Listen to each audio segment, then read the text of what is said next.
Americans are very concerned about what they see happening in Canada with the authoritarian crackdown on freedom there, particularly when it comes to free speech, when it comes to the confiscation and tracking of all firearms. That which is happening in Canada today is headed this way. I would hope that the tides of freedom, which I think will be restored here in 2024, will be restored in your country. But it is a challenge. You hear people talking constantly about the threat to democracy, but the threat to democracy comes not from the right, but from the left. My guest today is Roger Stone.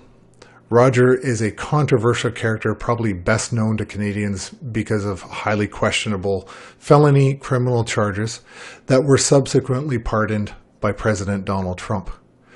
Roger's roots are buried deep in American politics. Politically active on both sides of the border, Roger Stone was a political lobbyist, frequently serving as a campaign advisor. He is a veteran of 10 national presidential campaigns and was senior campaign aide to 3 Republican presidents, Nixon, Reagan, and Trump. Today, we're going to hear his thoughts on Ron DeSantis' Republican Party presidential nomination, as well as the Democratic Party presidential nomination, and what each may mean for Canada. A seasoned political operative, speaker, pundit, and New York Times bestselling author featured in the Netflix documentary, Get Me Roger Stone. I'm excited to welcome Roger Stone to the podcast. Before I get into the questions, I just want to say, doing these interviews between us is going to, I think, really be helpful towards people that are freedom-minded and, both north and south of the border that are kind of looking at the border saying, hey, there's a lot of commonalities, more so than we ever maybe thought possible. But what I really want to talk about is to get some of your insights about the upcoming U.S. presidential election in 2024. And obviously, because of things like Bill C-11, the censorship bill that we have in Canada, I'm forced to have a lot of Canadian content. However, the questions that I have for you today are important to Canadians anyway. So regardless of Bill C-11, what I do want to talk about and focus on is kind of different scenarios with different candidates and what the impact is going to be for Canadians, because there always are impacts for Canadians. And so I want to spend a little bit of time talking about Governor Ron DeSantis of Florida. Many Canadians were hugely impressed and big fans of Governor DeSantis during the last 3 years, in particular because of the actions that he took to regarding the pandemic itself. Ron DeSantis, my understanding, he is former military U.S. Navy. He's a lawyer. He served in Congress. He's now on his second term as the governor of Florida. And he's kind of got his reputation on how he handled the pandemic. And so really my question for you, and I think you're in an excellent position to speak about this, is it possible for a Ron DeSantis nomination for the Republican Party for the President of the United States? Is it probable for him to do that? First of all, Tom, thank you very much for having me. And thank you very much for being on my show at stonezone.live the other day. I think we had a record number of downloads.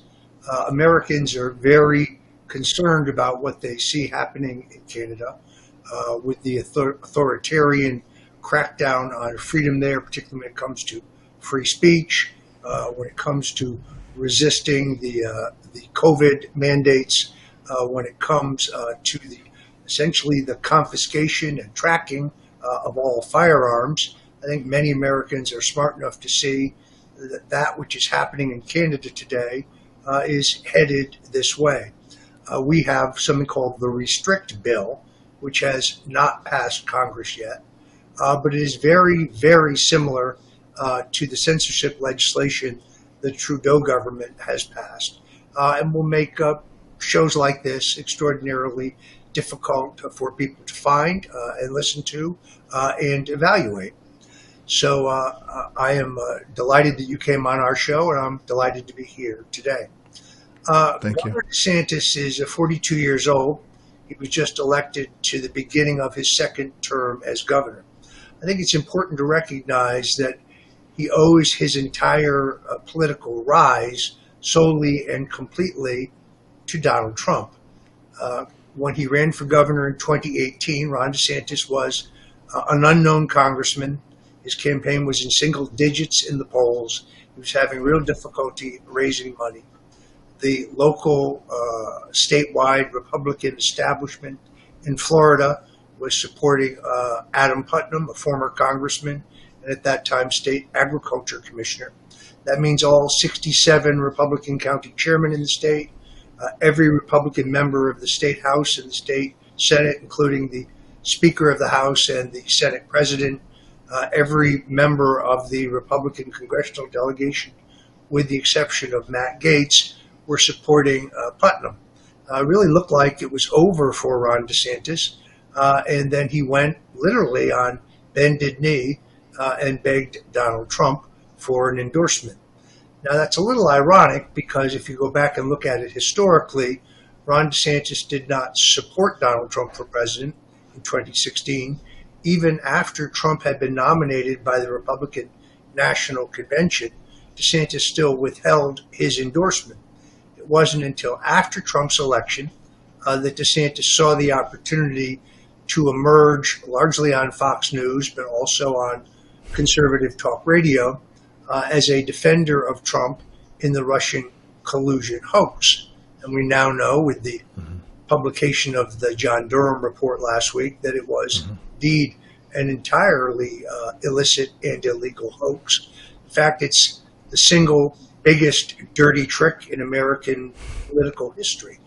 Nothing short of an abuse of power in which the full authority of the U.S. government and the capability of our intelligence agencies were used illegally without probable cause or legal rationale to empower an investigation into Donald Trump by the FBI and ultimately the appointment of a special counsel. Neither one of these efforts turned up any alleged Russian collusion because none existed. So DeSantis used that as a springboard to become somewhat better known.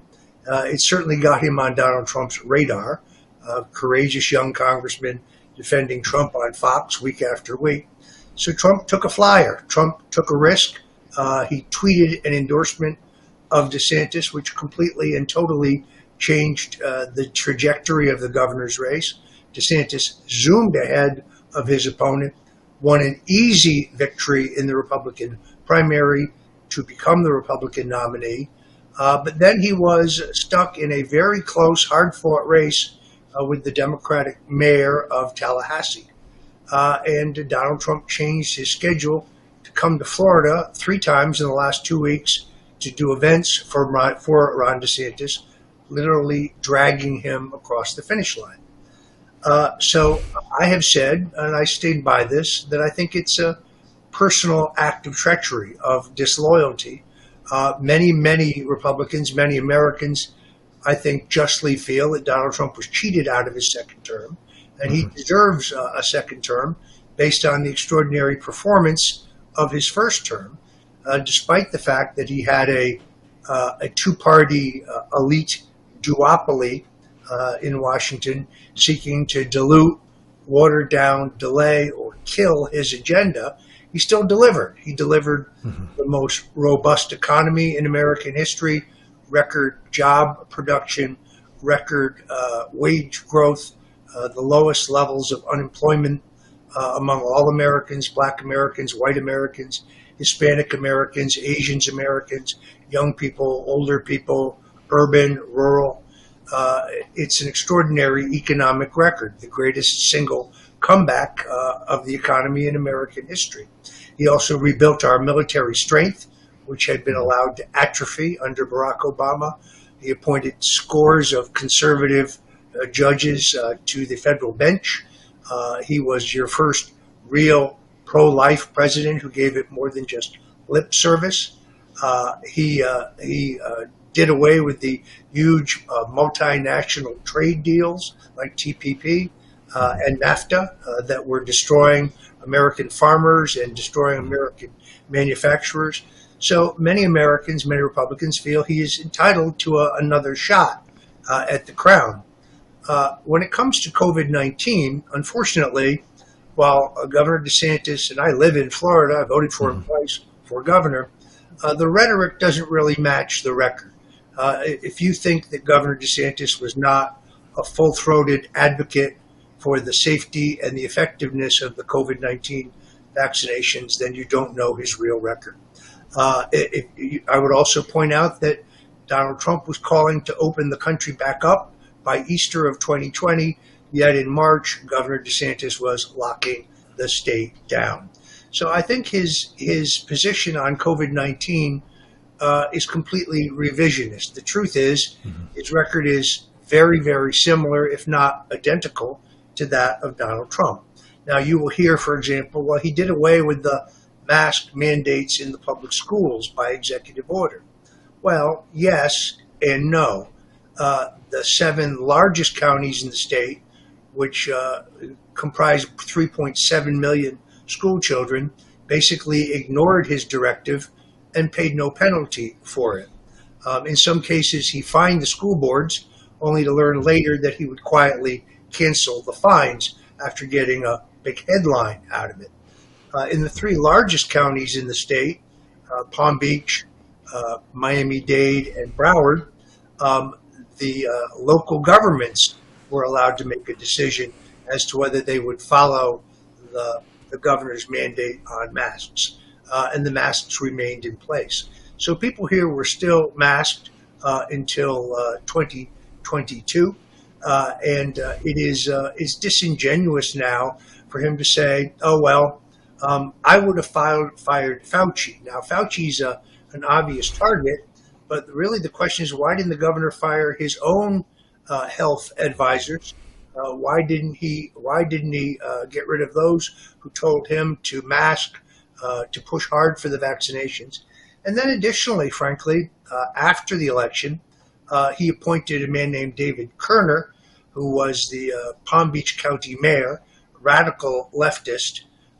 Kerner had championed something called the COVID-19 Compliance Task Force, which is like a jackbooted military uniformed unit that went around harassing business owners, private citizens. They set up a snitch line, so if the McGillicuddies across the street were not wearing their masks, or you thought they weren't vaccinated, you could anonymously turn them in. All of this was signed off on by Governor DeSantis, and DeSantis appointed Mr. Kerner to his cabinet, where today he is in charge of the Florida Highway Patrol and our Department of Motor Vehicles, which of course gives him a backdoor entrance into all of our voting records and voter rolls. So why did he make this corrupt deal in which Kerner, a liberal Democrat, endorsed him before the election, and then it got an appointment to the cabinet, one of the worst COVID-19 Nazis out there?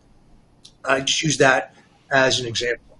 Now, as far as the contest is concerned, we're going to have a contest. You can never take a candidate who has, access to unlimited special interest money for granted.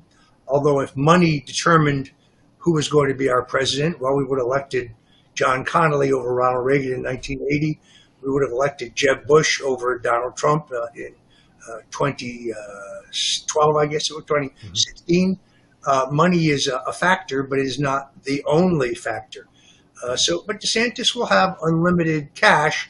What troubles me is where that cash is coming from. It's not coming from America First Republicans. It's not even necessarily coming from conservatives. It almost solely comes from Silicon Valley tech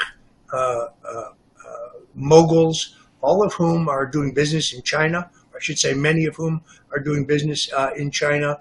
It is internationalist money. It's globalist money. And then, frankly, the governor had the laws in Florida changed, where heretofore, if you held state office and you wanted to run for any federal office, you had to resign your state office. That law has been changed for one person. It still applies to everybody else, but not if you're running for president. The reason that the governor did that was that he could maintain the fulcrum of the governor's office for raising unlimited amounts of campaign cash. Indeed, let me give you a perfect example. Florida Power and Light, the leading utility in the state, and their subsidiaries gave the governor $9.5 million. Our electricity rates in Florida have virtually doubled. And that's in a state with a large number of residents who are senior citizens on a fixed income. He took $4.5 million from the home insurance industry. Then he signed a bill that says that if you were one of those unfortunate Florida residents whose home was destroyed in the recent hurricane, and your home insurance company is offering you pennies on the dollar, far less than you need to replace your roof or replace your entire home in some cases, you have no ability to sue them. The governor has signed legislation barring your ability to sue them. So I guess the bottom line of it is that beyond the issues, DeSantis has shown no willingness to pull back from continuing to ship billions of dollars to Ukraine, while President Trump certainly supports Ukraine in this war. He also correctly points out that the war should never have started, that if he were president, he could have negotiated a settlement before anybody was killed. But the governor has tried to have it both ways, initially saying it was just a border dispute, but then when his globalist and internationalist donors went crazy, doubling down and saying that he supported more aid for the war in Ukraine. Just use that as an example. We will go to a series of early contests. The Iowa caucuses, which have been canceled in the Democratic Party, still very important in the Republican nominating process. I think Donald Trump has a huge advantage there. He has a huge advantage overall in that he's leading DeSantis nationally and in every state poll by double digits.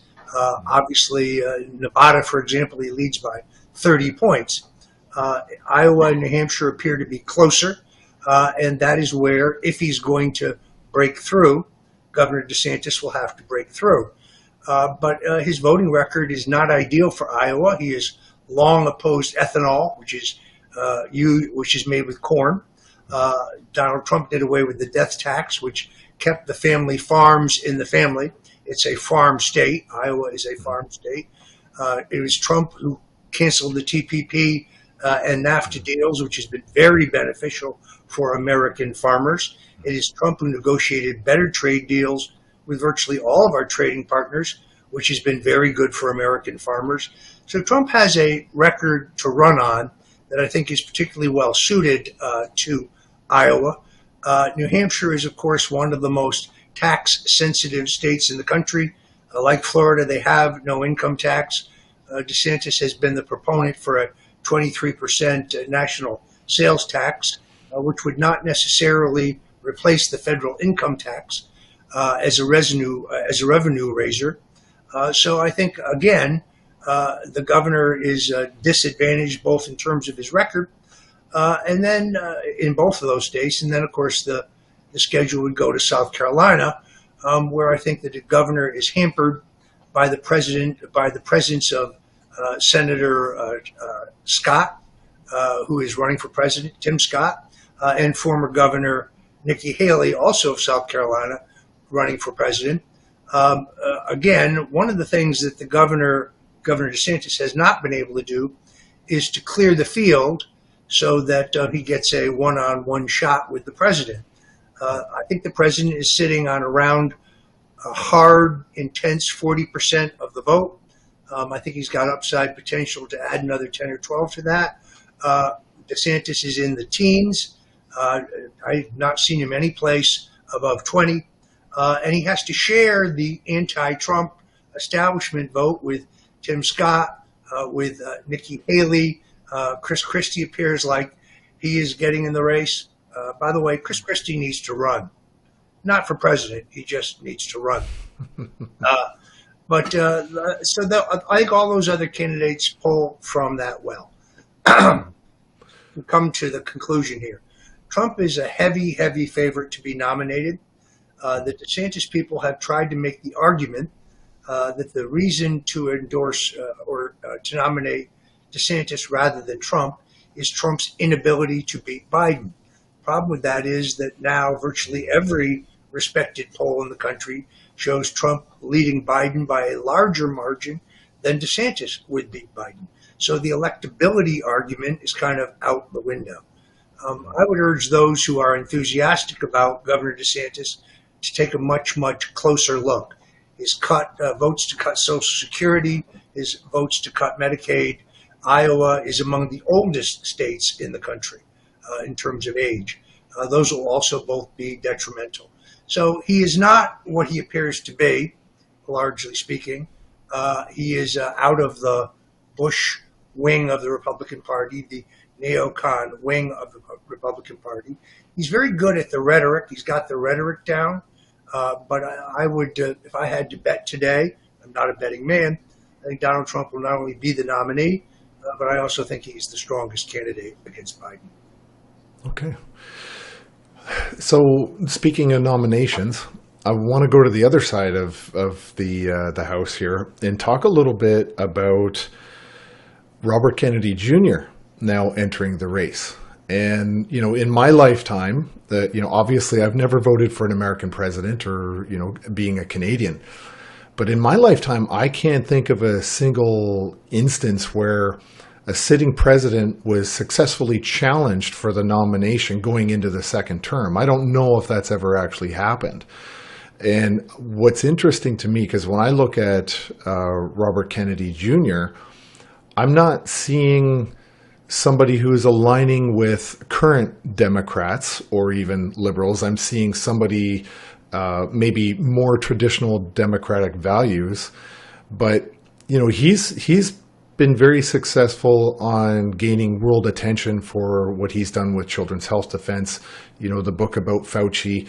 He's in a certain arenas he's got almost like a folk hero status, and he too has been very vocal and outspoken about what's happening with COVID. So is it even possible that a sitting president going into their second term could lose their party's nomination going into this election? Well, first of all, let's address the history. No sitting president who had a formidable challenge for renomination but overcame it has gone on to win the general election. Jimmy Carter was challenged by Robert Kennedy's Uncle Ted, and although Carter easily turned back the Kennedy challenge, it still cost him, and he lost the election to Gerald Ford. To Ronald Reagan. Right. Gerald Ford was challenged by Ronald Reagan, a very close and hard-fought challenge. He ended up winning the National Convention by a mere 56 votes when it took 1,700 roughly to be nominated, and then went on to be defeated by Jimmy Carter. So in modern times, no incumbent president who had a serious challenge has overcome that in the general election. Robert Kennedy is without any question a serious candidate. He is not a one-note candidate by any means. He is very eloquent on the question of America's role in the world, on the abuses of governmental and corporate power. Yes, he is an advocate for health freedom, but to say that his candidacy is one-dimensional would be incorrect. Can he win? I think it would be extraordinarily different for a couple of reasons. One, because of the institutional changes in the Democratic Party. John F. Kennedy, his uncle, and his father, Robert Kennedy, the U.S. Senator from New York and former U.S. Attorney General, were both ardent, hardline anti-communists. They both favored a national defense buildup. John Kennedy cut federal taxes very deeply. John Kennedy also favored a silver-backed dollar, which gained him the enmity of the bankers. He favored doing away with the oil depletion allowance, which would have meant that the Texas oil billionaires would pay millions more in taxes. And he was deeply suspicious of our intelligence agencies based on his negative interaction with them in the Bay of Pigs fiasco, which was the failed invasion of Cuba, planned and executed by the CIA, which was an unmitigated disaster and an embarrassment to the country. He was also felt that they had given him no early warning when Nikita Khrushchev placed Russian missiles in Cuba, very similar to what's going on right now in Ukraine, by the way, where this war is really about the efforts of the United States to force Ukraine into NATO in order to be able to mount offensive missiles aimed at Russia on the ground in Ukraine. The silos for these missiles are already built.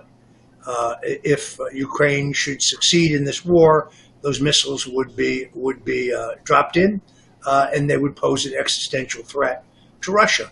This is really what this war is about. So, in any event, the Democratic Party complexion, makeup, has changed very dramatically. There is no such thing as a moderate Democrat anymore. Robert Kennedy is certainly a progressive Democrat who has climate change as one of his principal concerns, has always been pro-legal abortion, continues to be. So on many criteria, he fits within the realm of the Democratic Party. But specifically on the issue of health freedom and the resistance to big pharma, he is a pariah in that party. And then secondarily, he is most definitely not a neocon. He is not in favor of continuing to ship billions of dollars to Ukraine. And he's deeply concerned that the United States has been exporting death and destruction to the third world, while the Chinese have been building roads and hospitals and schools and bridges and tunnels and so on. And then, of course, additionally, Robert Kennedy has called for closing our southern border, which puts him at odds with the entire Democratic Party establishment, who tell you in one breath that the border is secure, but who in reality have just opened the floodgates, and the country is now being flooded with illegals, which, of course, the cities cannot handle, and is causing a massive crime and drug epidemic in this country. So I think it is also think that the Democratic Party machine, the same machine that kneecapped Bernie Sanders by changing rules and making it more difficult, will do the same thing to Robert Kennedy.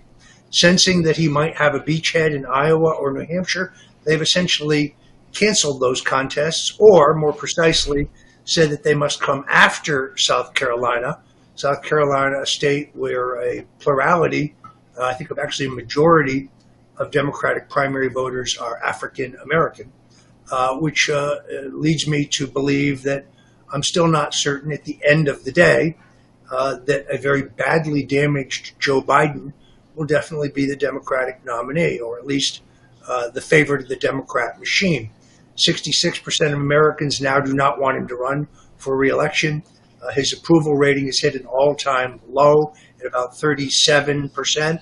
And as anybody who can read the news knows, the House Republican oversight is in hot pursuit of the records that would potentially demonstrate enormous multi-million-dollar public corruption by Joe Biden and members of his family.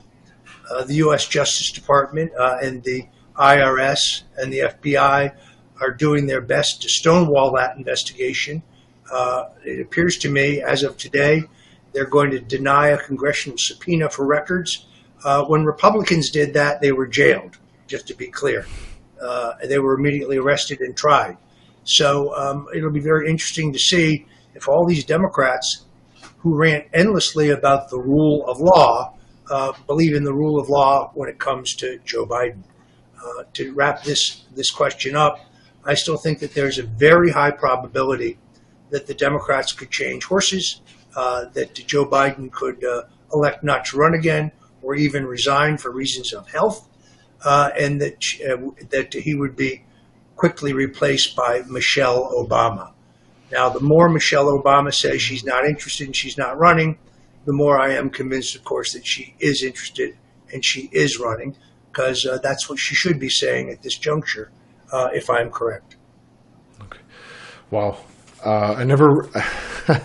You've thrown me off with the Michelle Obama. I have heard this in the past that there was consideration, but I really like your thinking, and I'm actually going to keep a close eye on that one. Well, I would point out a couple things. First of all, the Democratic Party has put the first nominating contest in South Carolina. That is the state she claims as her home state. Her grandparents lived there. They are having the convention in Chicago, her hometown. She could raise $100 million in 2 weeks just by working the phones. I think many people realize the high probability that her husband is the de facto president of the United States today. There's actually an interview in which he wistfully talks about a third term in which he could hang out in his basement and there would be earphones in the sitting president, and he, Barack Obama, could call the shots. So he is, without any question, at least at a minimum, the single most influential person in the Biden presidency, and many people believe he's actually running the country in a third term. So if Michelle Obama were to be elected, and by the way, she would be very, very, very formidable. This should not be laughed off, and light should not be made of it. She would be a very tough candidate. How Donald Trump would go about criticizing her would be extremely delicate, without charges of racism or sexism. So it should not be put far, far outside the realm of possibility. I think it's a very real possibility. Wow.